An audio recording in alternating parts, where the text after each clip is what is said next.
70s. I'm meteorologist Sean Cable on the mighty 1630 KCJJ. Current temp now 37. Okay, and we've been informed that there is a crash blocking a portion of Highway 13. That is north of Marion this morning. Iowa DOT reporting the crash happened around 7:30 on northbound Highway 13 near County Home Road. Visibility is low. There's a lot of fog as you go north this morning. So I had some rolling in early this morning here. Yeah. Just in patchy, I would call it. Yeah. Patchy fog. It's a little more dense as you go north this morning. So just take note of that and be cautious. It is 6 after 8 o'clock. Shari Proud is here. She is the Park and Rec Director. She's the Grand Poobah. Good morning. Well, you've had that position for a while now. Oh, boy. 20? I've been in this position for 20 years. Wow. Been with the city for about 33. Okay. I've been stuck here for 31. There you go. We've been growing up together. Yeah. I'm not still grown. I got a lot more to go. Yeah, well, I'm at the limit. Well, there's a lot of stuff going on this spring with Coralville Parks and Rec. We are. We're rolling into spring and summer really quickly. Staff have got some great stuff planned, and we've got some special events coming up, and Earth Day's coming up. So I just wanted to stop by and talk about some of those. You know, I visited your recycling center yesterday. Good. And I can't tell you what a massive improvement it is over the previous location. Yes. It's all indoors. And everything's all neatly set up, and it's just really easy peasy to recycle your stuff. It is good. I have to recycle glass. You know, I go through, and it's nice to have a place to drop glass here in Coralville. Yeah, and there's nothing better than taking those jars and like whipping them in there and hearing them shatter. Yeah. Yes. That is therapeutic, ladies and gentlemen. Yes. And we just saw some stats from our streets and solid waste director. You know, Coralville last, I think it was May, early June, went to single stream recycling with the big 65-gallon containers for residents, single family homes, and the recycling has increased 24%. That's awesome. Wow, that is great. It's really, really wonderful. Good job, Coralville. Yeah, there's no edict on apartment buildings, so you kind of, and they don't have a dedicated. And I know people would screw it up. You know, they throw anything in there, and it would be a mess. Yeah. So I just pile them up in a spare bedroom, and when there's enough of it, I take it out. We appreciate you. We hope that a lot of apartment dwellers do the same. Mm-hmm. Mm-hmm. Yeah. Well, if you have a lot of stuff at your house that you'd like to recycle in a different way, we have the Coralville Citywide Garage Sale coming up. And that is a time when you can plan your garage sale at your home. Sign up to be a part of the Citywide Garage Sale. Deadline's April 27th. And then our staff put together a map. We do all the advertising and then kind of celebrate it kind of as a little mini garage sale party. I kind of like to liken it to on that Saturday morning, May 3rd. You can stop by the recreation center. That's the starting point where you pick your maps up, and they aren't available until Saturday morning. And we also have coffee and donuts, and everybody gets to visit a little bit with each other, and then they take off. And we usually have about 40 to 50 locations that are having sales, and those that garage sale really love it. Oh, everybody, I mean, from all the communities, check it out. Oh, yeah, we have people from lots of different towns. I usually get a few phone calls, people from different towns who want us to email them the map ahead of time. And say, no, sorry, this is, we want people to come in and visit us at the Coralville Rec Center, know where we're at, and make it, just a little bit different than other just going out and garage sailing. I gotta, when I was collecting them, I'm not now. I gotta point that out. Don't bring me any radios, but when I was collecting transistor radios, AM transistor radios, I looked through eBay, couldn't find it, and like within 10 minutes of arriving there, somebody had had the exact radio I was looking nice. for. And it works. Very nice. Yeah. Very nice. The other event that's coming up, I was going to just mention again, deadline April 27th on that garage sale. If you want to list your garage sale, $20 to list the sale, and the sale is Saturday, May 3rd, 8 to noon. And then the deadline to sign up for the Upcycle Throwdown is April 17th. And that is a furniture transformation fundraiser and a lot of fun. We get together in a warehouse down at 860 Corey. We repurpose furniture, turn it into some stylish new furniture for a good cause. It can go to houses into homes. It can go home with you. It can be sold in the sale that day on Saturday, May 3rd as well. And the proceeds go to our youth scholarship fund or the Houses into Home Comforts of Home program. Need to get my tongue moving this morning. Okay, I've got a leather couch. We got to get another couch. It's got my butt imprint in it. my lounge chair is the same way. There's a pickup form if you go online into Houses into Homes. Take a look at the size. If it's too big, then they aren't able to fit it into an apartment. My butt's not that big. Not that, yeah. The couch itself. The couch itself. Okay. But you can fill out a form, and they'll come pick it up for you. Okay. Then you don't even have to get it out. That sounds good. Yeah. And Earth Day's coming up. Earth Day's April 22nd. And this year, city staff always do something around Earth Day where we will go out, we'll plant trees, we'll plant shrubs, we'll pick up trash. We do some, different beautification projects. And this year, we were fortunate to receive a $30,000 grant from the Iowa Department of Natural Resources to put trees in public spaces like parks and streetscapes. So we are going to have a team of about 50 people out that day, and we'll be planting those trees around town. We'll be in Auburn Hills Park. We'll be on 25th Avenue in Coralville. We'll be on Coral Court in that area, and we'll be along the Clear Creek Trail out by our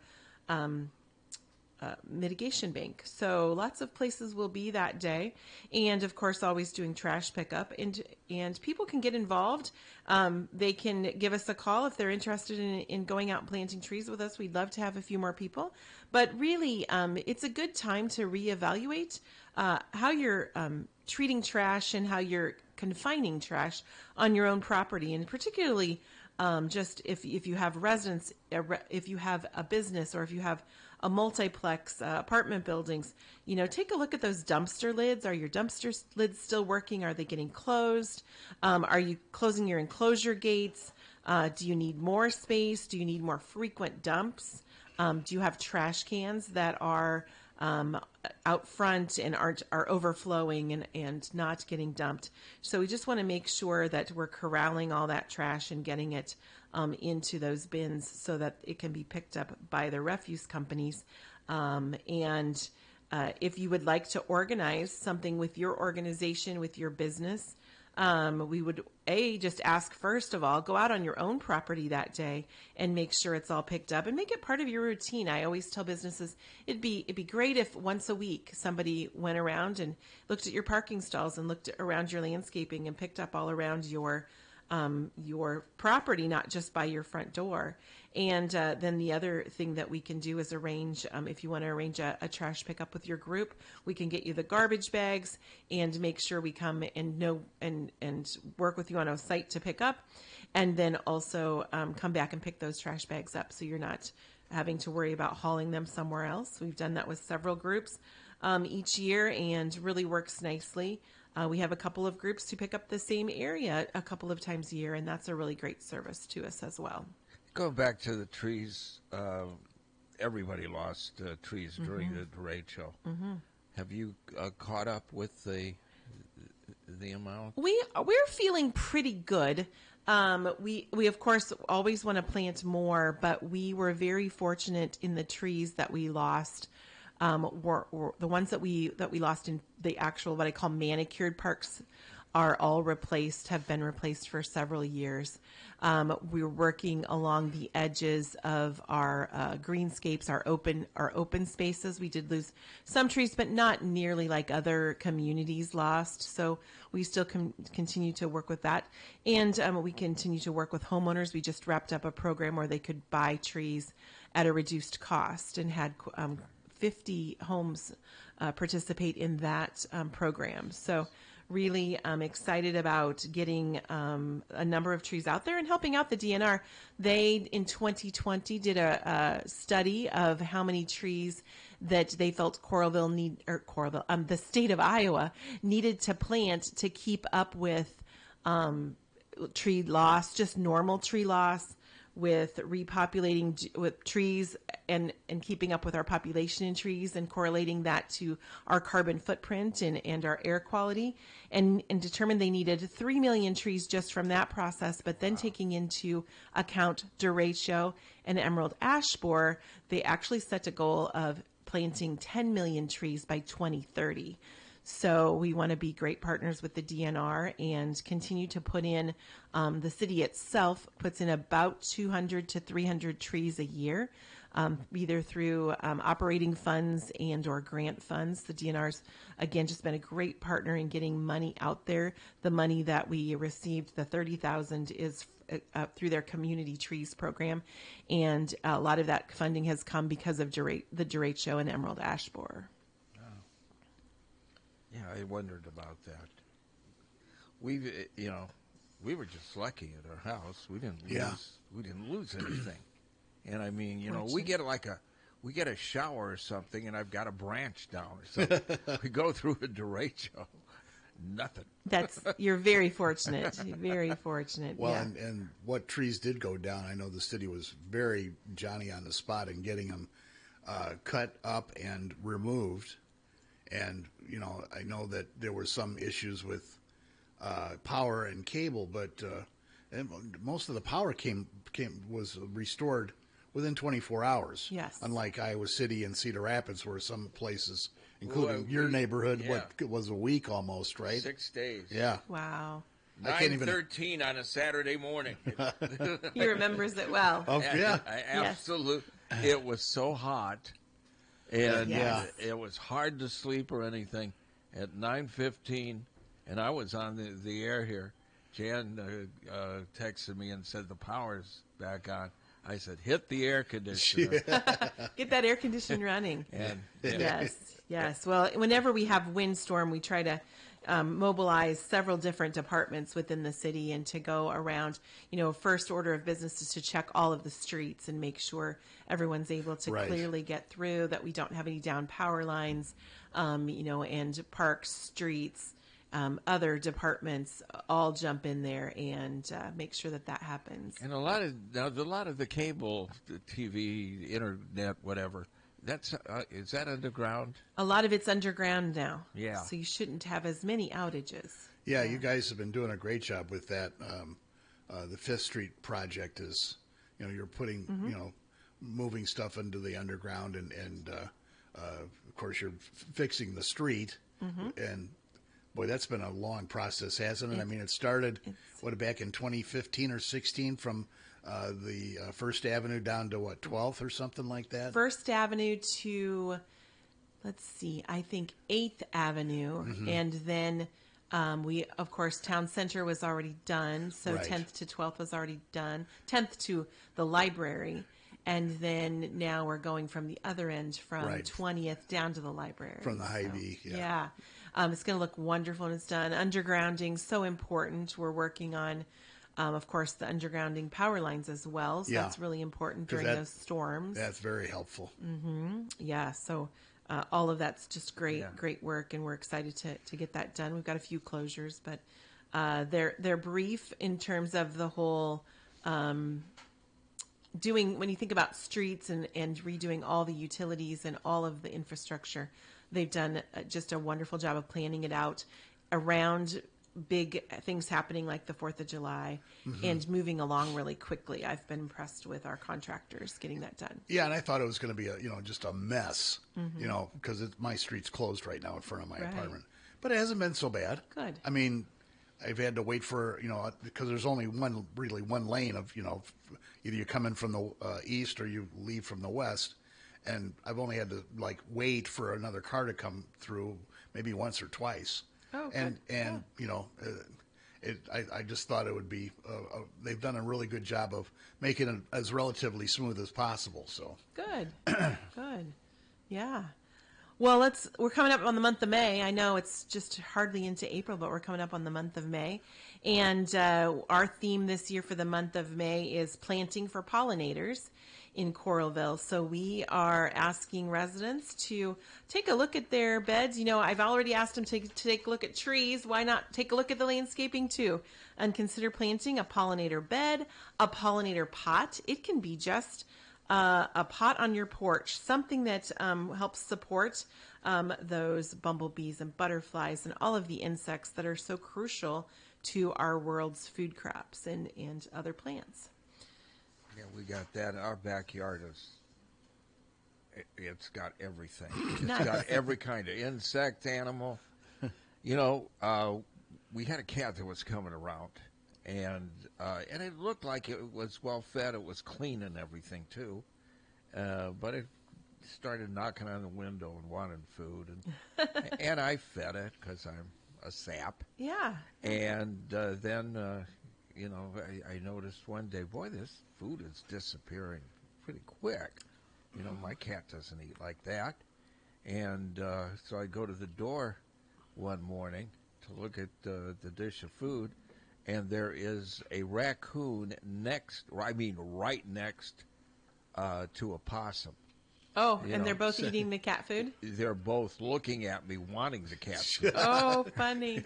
So you have a variety of pets at your house. Yeah, chipmunks and squirrels, and we feed them all. There's nothing wrong with that. No. Yeah. No, it's like I'm like John Bon Jovi for critters.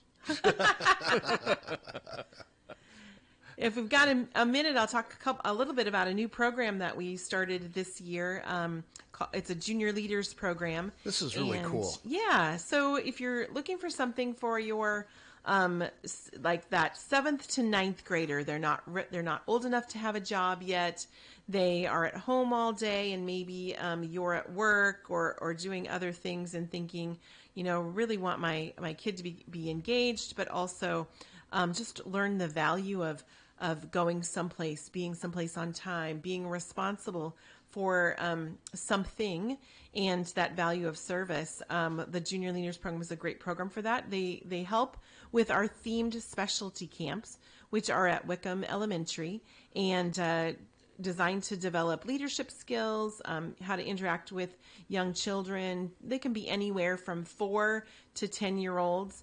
And then just being a role model. The kids love it when there's helpers that are closer to their age. They love the college and the 20-somethings and the teachers, but the kids that are a little bit closer to their age, they really look up to.